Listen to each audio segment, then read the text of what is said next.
দেশের সিংহভাগ আমদানি রপ্তানি সম্পন্ন হয় চট্টগ্রাম বন্দর দিয়ে। দক্ষিণ এশিয়ার ব্যস্ততম সমুদ্র বন্দরগুলোর মধ্যে একটি হলেও এর সক্ষমতা বাড়ছে না। এবারে সেই উদ্যোগ নিয়েছে অন্তর্বর্তী সরকার। কর্ণফুলীর মোহনায় নেওয়া হয়েছে লালদিয়া কন্টেইনার টার্মিনাল নির্মাণ প্রকল্প। বিস্তীর্ণ এ চরেই ৬৭০০ কোটি টাকার বিনিয়োগ করবে ডেনমার্কের গ্লোবাল অপারেটর এপি মোলার। পুরো আয়তন করবে প্রতিষ্ঠানটি। ৩ বছরের নির্মাণ শেষে পরবর্তী ৩০ বছর টার্মিনাল পরিচালনার দায়িত্বে থাকবে এপি মোলার। সোমবার সরকারি বেসরকারি অংশীদারিত্ব পিপিপি এর আওতায় চুক্তি সই করেছে বাংলাদেশ ও ডেনমার্ক, যেখানে প্রথম ধাপে ২৫০ কোটি টাকা বিনিয়োগের মাধ্যমে টার্মিনালটির কাজ শুরু হবে। চুক্তি স্বাক্ষর শেষে এপি মোলারের চেয়ারম্যান রবার্ট মেয়ার্স আগলা জানান, বিশ্বের শীর্ষ ২০টি বন্দরের ১০টি পরিচালনা করে তার প্রতিষ্ঠান। প্রকল্পটি শেষ হলে পুরোপুরি আধুনিক হবে বন্দরটি। নতুন প্রযুক্তি, স্বচ্ছতা আর দ্রুত কার্গো হ্যান্ডেলিং গুরুত্ব পাবে। এর মাধ্যমে বাংলাদেশের আন্তর্জাতিক বাজারে প্রতিযোগিতার সক্ষমতা বৃদ্ধি পাবে। বিশ্বের শীর্ষ বন্দরগুলোর তালিকায় নাম উঠবে।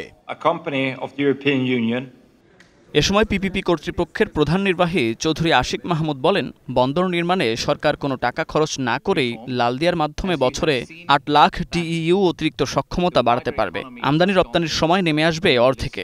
বড় জাহাজ ভিড়তে পারায় কমবে খরচ। We are trying to remove long-standing bottlenecks that affect both local and foreign investors.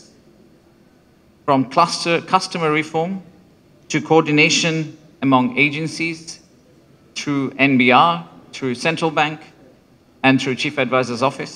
It is to transform Bangladesh into a manufacturing hub, capable of serving South Asia, ASEAN, and Europe and US.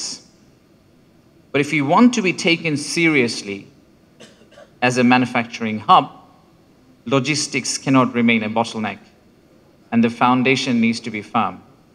And Laldia is the first brick in that firm foundation for us. Laldia container terminal অন্তর্বর্তী সরকারের সবচেয়ে বড় উন্নয়ন প্রকল্প বলে জানিয়েছেন নৌ পরিবহন উপদেষ্টা। কিছু স্বার্থান্বেষী ও দুর্নীতিগ্রস্ত মহল এই প্রকল্প নিয়ে অপপ্রচার চালাচ্ছে বলে মন্তব্য করেন তিনি। এই ইনভেস্টমেন্ট যখন এটা কমপ্লিট হবে, তখন আমাদের অনেক young generation will get there job, and particularly those who are educated young. আমাদের দেশে দক্ষ জনশক্তি আছে, এই জনশক্তি আমরা আমাদের দেশে ইউজ করতে চাই।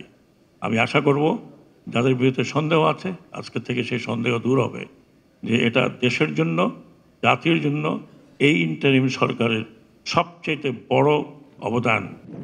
চুক্তির শর্ত অনুযায়ী টার্মিনালের প্রতিটি কন্টেইনার হ্যান্ডেলিংয়ের বিপরীতে বন্দর কর্তৃপক্ষকে $21 করে দেবে এপিএম টার্মিনালস। বার্ষিক হ্যান্ডেলিং ভলিউম ৯ লাখ টিইউ ছাড়ালে সেই হার বেড়ে দাঁড়াবে $23। Munnaf Rashid, star news, Dhaka.